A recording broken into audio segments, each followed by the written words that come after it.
Mitzi Gaynor stole the show with Honey Bun in the 1958 film South Pacific. All these years later, she's still a crowd pleaser. The South Pacific set was chaos. Mitzi Gaynor had to dance on burning hot sand, deal with toxic shampoo, and dodge an actual tsunami.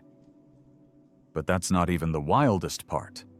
At 92, she's finally telling the truth about the backstage drama nobody knew about, including why Elizabeth Taylor had a total breakdown and the real reason the movie almost never happened.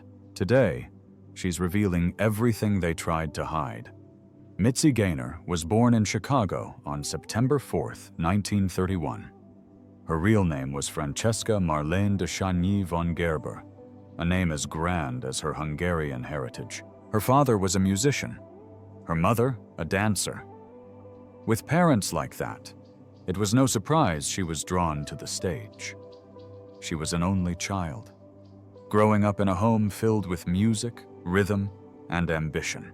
During the Great Depression, her family moved from place to place, first to Elgin, Illinois, then to Detroit, and finally to Los Angeles when she was 11.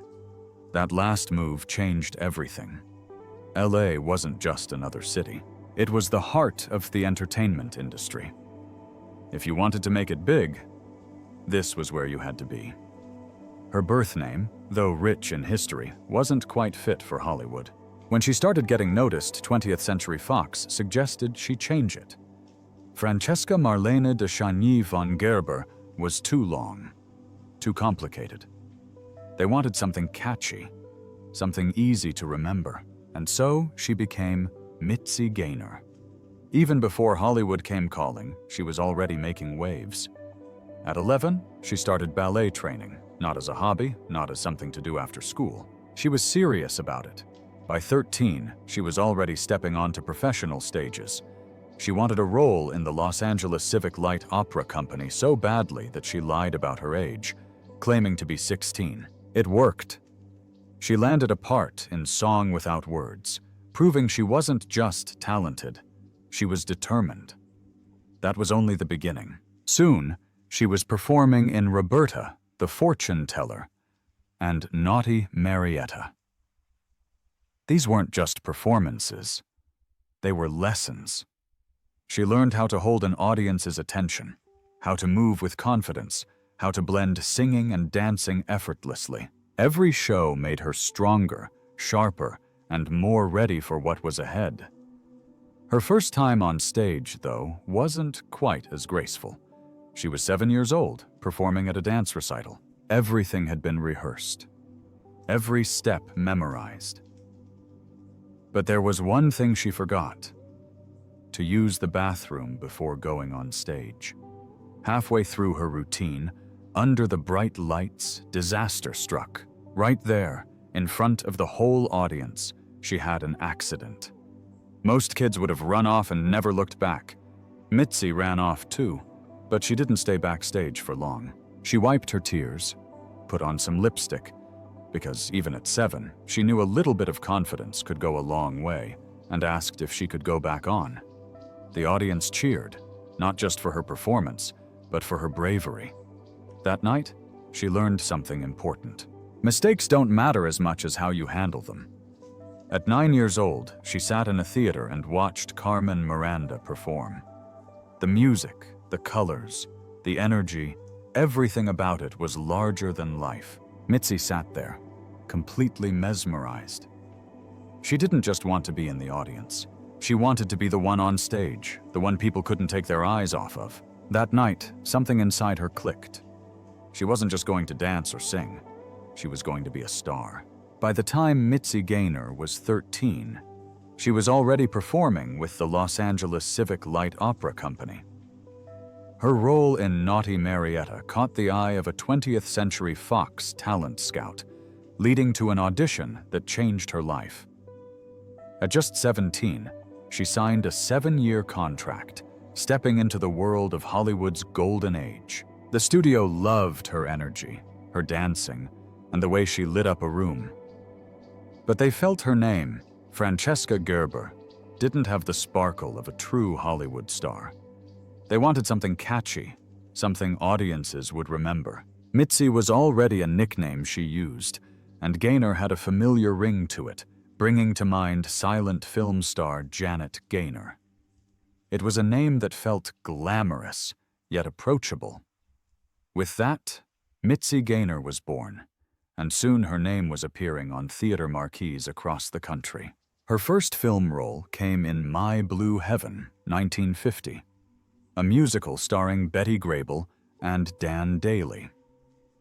She played a dancer, a small part, but the moment she stepped onto the screen, she stood out. Singing, "Live hard, work hard, love hard," she brought a confidence that made people take notice. She wasn't just another performer in the background. She had something special. Fox saw it too. By the time she was 19, she had already moved from supporting roles to leading parts, a rare feat in a business filled with larger-than-life stars. She was stepping into the spotlight just as Hollywood's musical era was reaching its final golden years. Her first big starring role came in Golden Girl, 1951. She played Lotta Crabtree, a real-life performer from the Gold Rush era. She had charm, presence, and a spark that made her impossible to ignore. With that success, Fox pushed her into more starring roles. In Bloodhounds of Broadway, 1952, she played Emily Ann Stackerly, a character full of humor and heart. The film gave her the chance to show off her comedic skills while delivering memorable musical numbers like Buy Low. Then came The I Don't Care Girl, 1953, where she took on the role of Ava Tanguay, a vaudeville star known for her wild performances. It was a bold role, and Mitzi gave it everything she had. The film was a hit, pulling in $1.25 million at the box office, more than $13 million in today's money. Mitzi Gaynor had something special. She wasn't just talented, she had a kind of energy that made her unforgettable. Whether she was dancing across the screen or sharing a scene with Hollywood's biggest stars, she had a presence that couldn't be ignored. In There's No Business Like Show Business, 1954, she was surrounded by legends. Marilyn Monroe, Ethel Merman, Donald O'Connor. The film was Fox's first musical shot in CinemaScope and deluxe color, a visual spectacle packed with dazzling performances. Gaynor played Katie Donahue, part of a vaudeville family, and from the moment she appeared, she lit up the screen. One of her most memorable performances was A Sailor's Not a Sailor, Till a Sailor's Been Tattooed, with Ethel Merman. It was fun, high energy, and full of personality. Gaynor had a way of making everything feel effortless. Critics often compared her to Monroe, who had a sultry charm that pulled focus in numbers like Heatwave. But Gaynor had something different. Her energy was bright, warm, and engaging. She didn't just dance, she told a story with every movement. Behind the scenes, the film wasn't without its challenges. Monroe was known for being late to set, frustrating the cast and crew. But despite the delays, Gaynor later admitted Monroe worked hard to perfect every scene. The film was a commercial success, bringing in $5 million at the box office. More importantly, it proved that Gaynor could hold her own alongside Hollywood's biggest names. Leaving 20th Century Fox was a bold move, but it opened new doors. In 1957, she starred in 2 major films at Paramount Pictures, each one showing a different side of her talent. In The Joker is Wild, she played Martha Stewart, the love interest of Frank Sinatra's character Joe E. Lewis.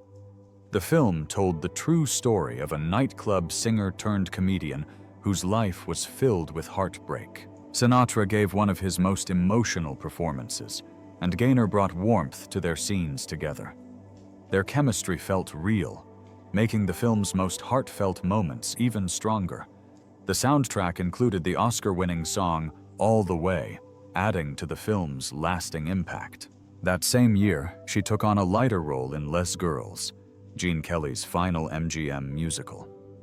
The story followed 3 dancers, each telling their version of past events in a legal dispute.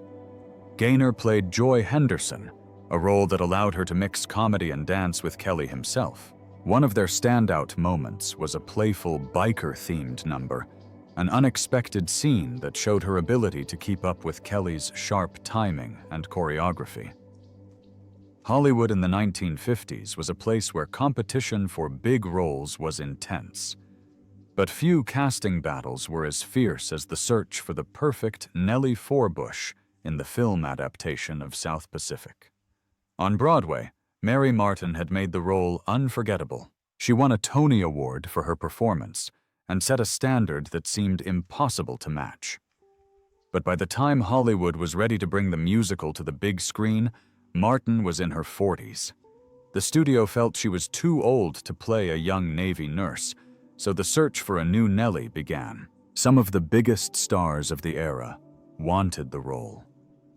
Elizabeth Taylor was one of them. She had the beauty and screen presence, but there was one problem. She wasn't a singer or a dancer. That didn't stop her from auditioning, but nerves got the best of her. Richard Rodgers, the legendary composer of South Pacific, wasn't impressed. He rejected her immediately. Doris Day was another contender. Her singing talent was undeniable, but the producers felt she didn't have the spontaneous energy needed to play Nellie. With two of Hollywood's biggest names out of the running, an unexpected contender stepped into the spotlight. Mitzi Gaynor. Gaynor wasn't an unknown actress. She had already starred in musicals like Anything Goes and Less Girls, but she wasn't as famous as Taylor or Day. What set her apart was her ability to sing, dance, and act. Unlike many stars of the time, she didn't need a voice double. More importantly, she was willing to prove herself. While other actresses hesitated or backed out, Gaynor agreed to screen test, not just once, but twice. Her first audition took place at the Beverly Hills Hotel Ballroom in front of Oscar Hammerstein II himself.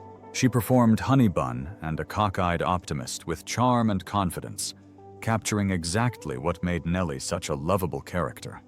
Her second test included I'm in Love with a Wonderful Guy, showing she had the vocal power and emotional depth the role required. Her willingness to audition gave her an advantage. Elizabeth Taylor's stage fright had cost her the role. Doris Day had passed on the opportunity completely.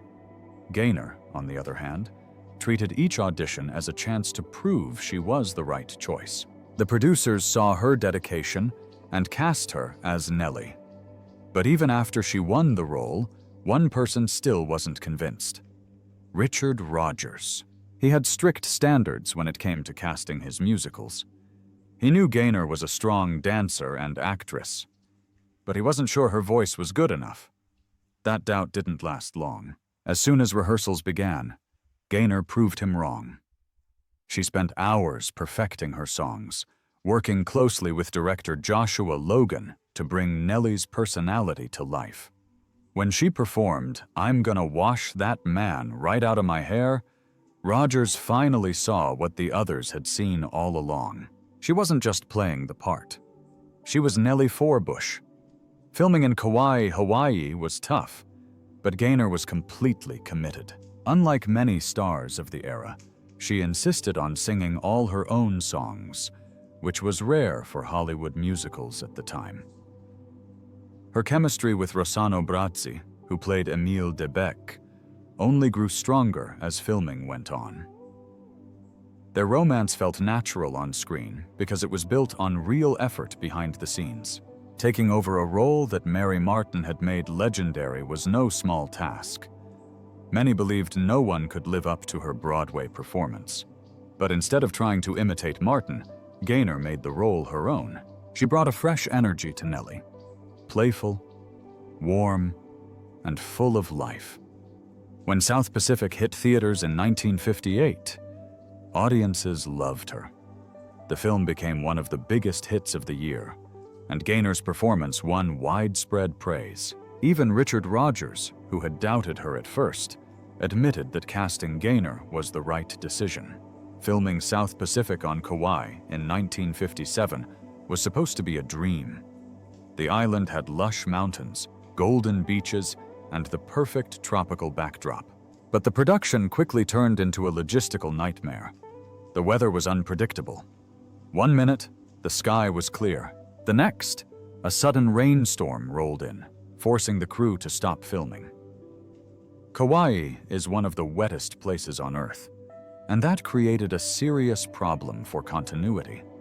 The lighting in some scenes shifts noticeably because the weather kept changing between takes. You can even see it in the "There is nothing like a dame" sequence, where some shots look bright and sunny while others are darker and overcast. Then came the tsunami warning. On March 9, 1957, a massive tidal wave struck Kauai's north shore. Homes were destroyed. The Kalahiwai Bridge collapsed, cutting off access to key filming locations. Trucks carrying equipment got stranded, and production had to shut down completely. Even before the tsunami, getting equipment to the island had been a struggle. In 1957, flights to Kauai were rare. Many cast and crew members had to wait in Honolulu for days before they could even reach the set. Despite everything, the filmmakers refused to give up. When the weather made outdoor shots impossible, they used matte paintings and process shots to fill in the gaps. The delays cost 20th Century Fox thousands of dollars, but the result was worth it. The film's breathtaking visuals put Kauai on the map as a prime filming location. Years later, movies like Jurassic Park and Pirates of the Caribbean would follow in its footsteps. But the production faced more than just natural disasters. One of its most controversial choices was the use of color filters during musical sequences.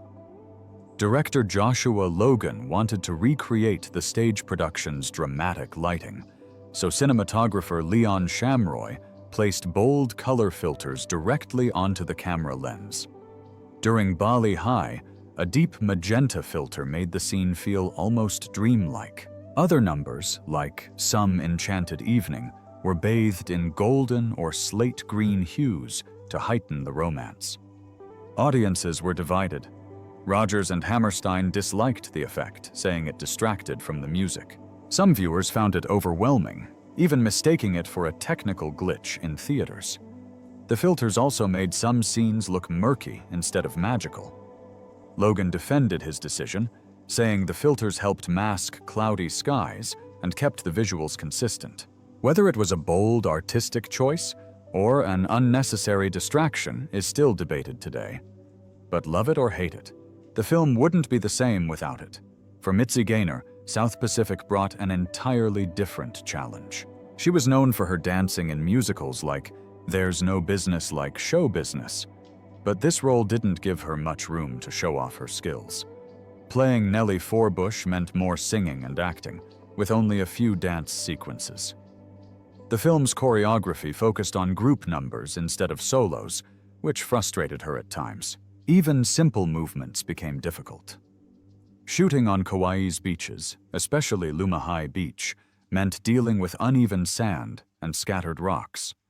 Dancing on that terrain was nearly impossible. Still, Gaynor's energy carried through. Audiences loved her performance, and she later said that while she missed dancing more, she was grateful for the chance to showcase her voice. Her most famous scene, "I'm gonna wash that man right out of my hair," almost didn't happen. The number was filmed at Lumahai Beach, where she had to sing and dance under a shower of water. But the shampoo they used burned her eyes so badly that production had to stop. A crew member rushed to Lihue, driving 2 hours round trip to buy Johnson & Johnson's baby shampoo. That quick fix saved the scene. The water itself was another issue. Despite the tropical setting, it was cold. Gaynor had to endure freezing showers over multiple takes while still looking cheerful on camera. Timing was also tricky. She had to match her movements perfectly to the music while making sure her hair lathered properly in every shot. Even Oscar Hammerstein II had doubts about whether the scene would work on film. He worried that a woman washing her hair wasn't visually interesting enough, but Gaynor's infectious energy proved him wrong. The number became one of the most iconic moments in musical film history. Off-screen, Gaynor had a natural chemistry with her co-star Rossano Brazzi. Their romance in the film felt authentic, and part of that came from their playful friendship on set. Brazzi, who played Emile de Bec, spoke limited English at the time, and his singing voice was dubbed by opera singer Giorgio Tozzi. He had been hesitant to take the role because of this, but his suave screen presence made him the perfect fit. Gaynor often teased him about his thick Italian accent while he joked about her boundless energy. Their friendship made long days on set more enjoyable, and their connection translated beautifully on screen. Even though audiences later learned that Brazzi wasn't the one singing Some Enchanted Evening, it didn't matter. The scene remains one of the most romantic moments in musical film history. Mitzi Gaynor thought South Pacific would change everything.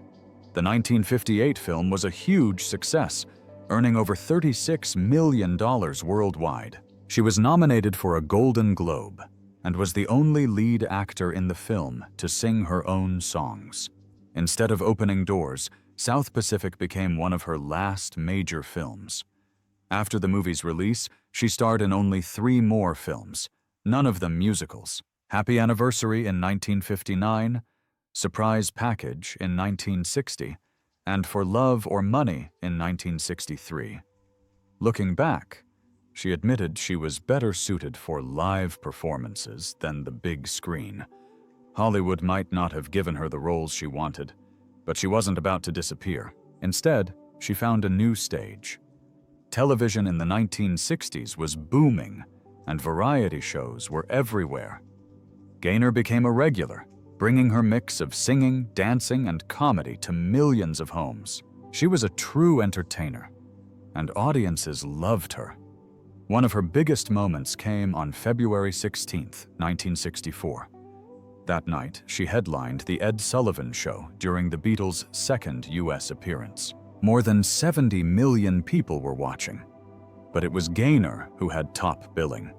She performed Too Darn Hot, The More I See You, and a medley of Birth of the Blues and When the Saints Go Marching In.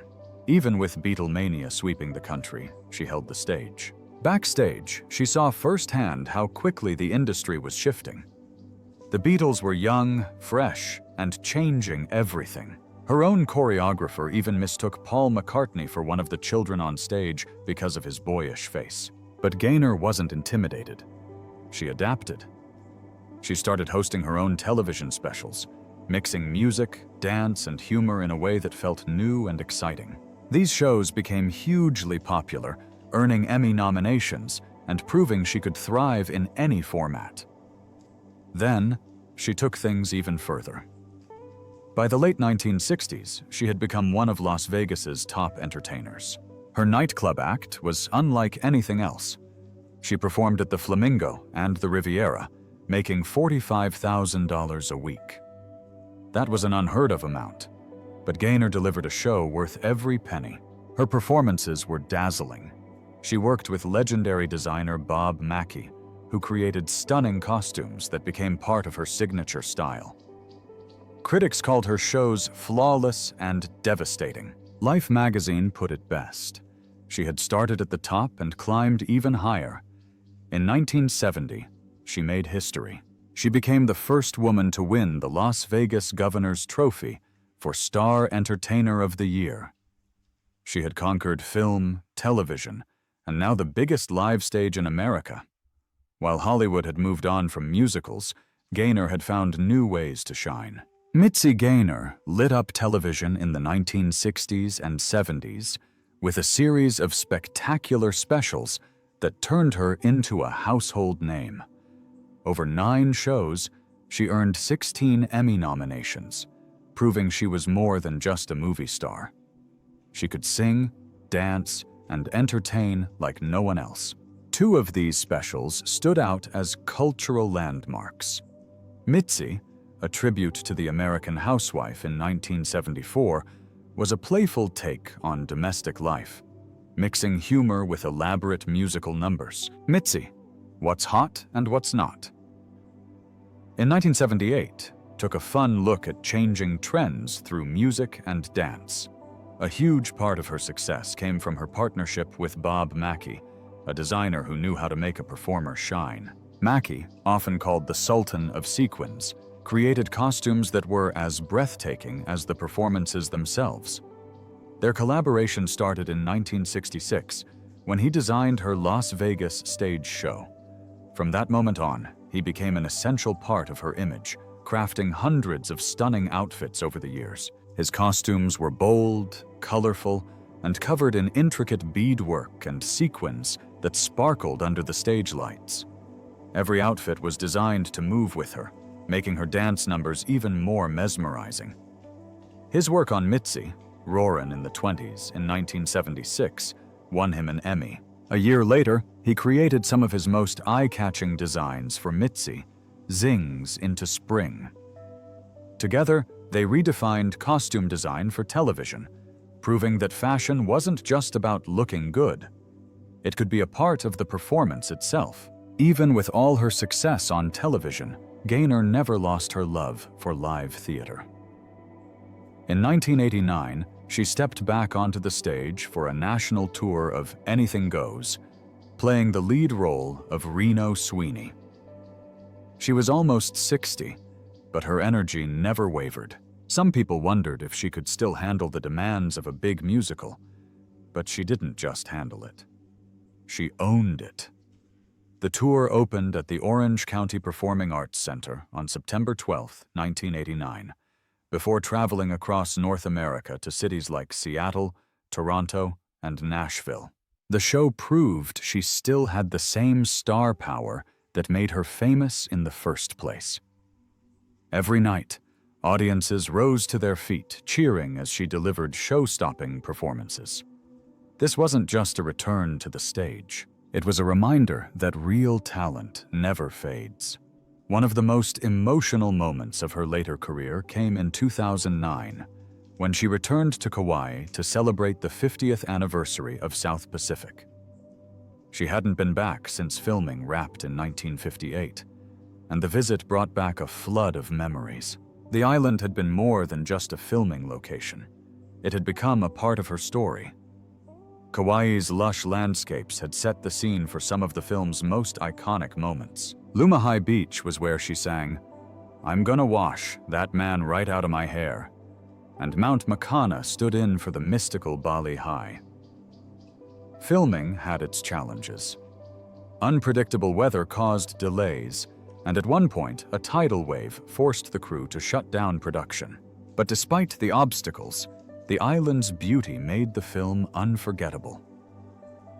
During her visit, she attended events at the Kauai Marriott Resort, where she shared personal stories about filming and reflected on what the movie had meant to her. At first, she wasn't sure she wanted to go back. She worried the memories would be too overwhelming. But once she arrived, she felt nothing but gratitude. The island looked much the same, and fans welcomed her with open arms. Mitzi Gaynor married Jack Bean on November 18, 1954, in San Francisco. At the time, she was moving away from her contract with 20th Century Fox, where she had been a rising star in musicals like There's No Business Like Show Business. Hollywood was changing, and so was she. Just as she was figuring out her next steps, Bean made a bold decision of his own. He left his high-profile job at MCA to start his own firm, Bean and Rose Public Relations. His first and most important client was his new wife. From the very beginning, Bean saw something in Gaynor that Hollywood hadn't fully embraced. She was more than just a film star. She had the kind of energy and stage presence that could captivate a live audience. He helped her shift from movies to live performances and television specials. By 1956, she had signed a new contract with Paramount Pictures, landing roles in Anything Goes and The Joker is Wild. But film was only part of the plan. With Bean managing her career, she began touring with musical revues that became huge hits in Las Vegas, Canada, and Australia. Unlike many Hollywood couples of their time, they didn't chase red carpets or big social events. They preferred a quieter life. In 1960, they bought a home in Beverly Hills, turning it into a retreat where they hosted close friends instead of Hollywood power players. Their marriage lasted more than 5 decades, built on love, trust, and a rare balance between their personal and professional lives. They never had children, something that set them apart from many of their peers, but it was never a point of regret. Gaynor later said their relationship was built on deep understanding and constant support. "He was my champion," she once said. And he truly was. Bean had left behind a promising career at MCA to manage hers, believing in her talent so completely that he made it his life's work. Thanks to his vision, Gaynor's career thrived long after Hollywood's golden age. Her musical revues became major events, drawing audiences year after year. Many of them were even turned into TV specials in the late 60s and early 70s, proving she could command a stage and a national television audience.